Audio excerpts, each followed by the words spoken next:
Asal-usul burung ruai. Kisah dari Kalimantan Barat.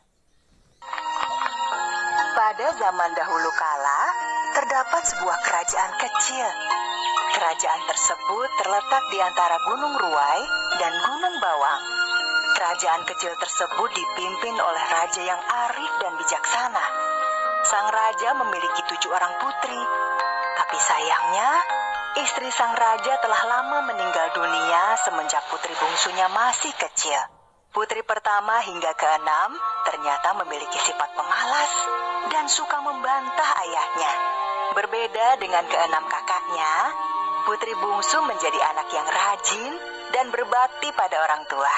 Karena itulah, sang raja lebih menyayangi putri bungsunya daripada putri-putrinya yang lain. Akibatnya, ke-6 putri lainnya merasa iri kepada adik bungsu mereka. Putri-putriku, ayah akan pergi ke negeri sebelah untuk urusan kerajaan. Kalian baik-baiklah di istana. Ayah akan pergi paling lama nanti sore. Rasa iri dengki ke-6 putri raja kepada adik bungsunya dilampiaskan ketika sang ayah tidak ada. Mereka menyuruh adiknya bekerja apa saja untuk membuatnya menderita. Ketika adik bungsunya melakukan kesalahan, mereka tidak segan memukulinya. Akibatnya, wajah sang adik sering terlihat lebam. Ketika sang raja pulang, dia terkejut melihat wajah putri bungsunya lebam. Putriku, kenapa wajahmu lebam-lebam? Adinda jatuh di taman, ayah, sehingga wajahnya lebam. Benarkah itu, putriku? Iya, ayah. Ananda jatuh di taman ketika sedang mengejar kupu-kupu. Karena merasa takut, sang putri bungsu selalu menutupi kekejaman para kakaknya. Putri bungsu selalu merasa takut kepada para kakaknya. Setiap hari selalu ada hal-hal yang dikerjakan karena disuruh kakaknya. Hingga suatu hari, sang raja akan melakukan kunjungan ke negeri tetangga dalam waktu yang lama. Putri-putriku, ayah akan melakukan kunjungan ke negara tetangga dalam waktu yang agak lama. Kira-kira bisa mencapai 2 bulan.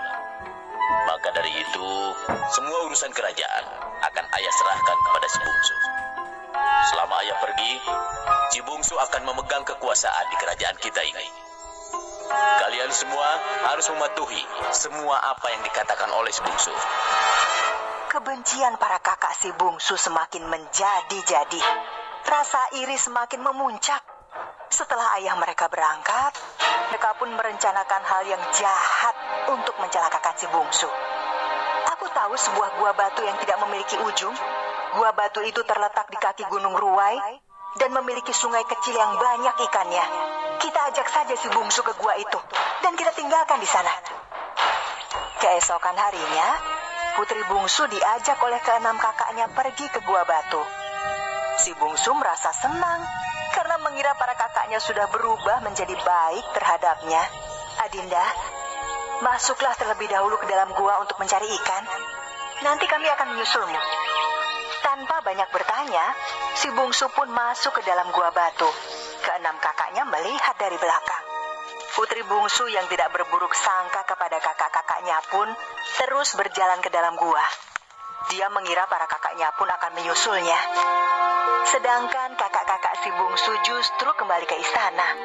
Sepertinya rencana mereka berjalan lancar. Sementara itu, putri bungsu berjalan semakin jauh. Dia akhirnya merasa sudah tersesat. Kakak, di mana kalian? Aku takut di sini gelap. Setelah berhari-hari, si bungsu hanya duduk di dalam gua sambil menangis. Dia merasa sangat ketakutan berada sendirian di dalam gua batu yang gelap itu. Hingga akhirnya pada hari ke-7, seorang kakek mendatangi putri bungsu. Cucuku, siapa kamu? Dan apa yang kamu lakukan di sini? Putri bungsu menceritakan tentang asal-usulnya dan kekejaman para kakaknya hingga akhirnya dia sampai di gua batu tersebut. Kakek merasa sangat kasihan kepada si bungsu. Cucuku, sungguh aku kasihan kepadamu. Aku akan menolongmu. Tiba-tiba saja, Setiap tetesan air mata si bungsu berubah menjadi butiran telur yang berwarna putih. Kedua tangan si bungsu tiba-tiba berubah menjadi sayap. Cucuku, kakek akan menolongmu dari kejahatan para kakak. Para kakak, kakek akan mengubahmu menjadi burung. Aramilah telur-telur itu dan akan menetas burung-burung yang akan menjadi temanmu. Cucuku, sekarang kamu sudah sepenuhnya menjadi burung. Mulai dari sekarang, kakek akan memberimu nama burung ruai.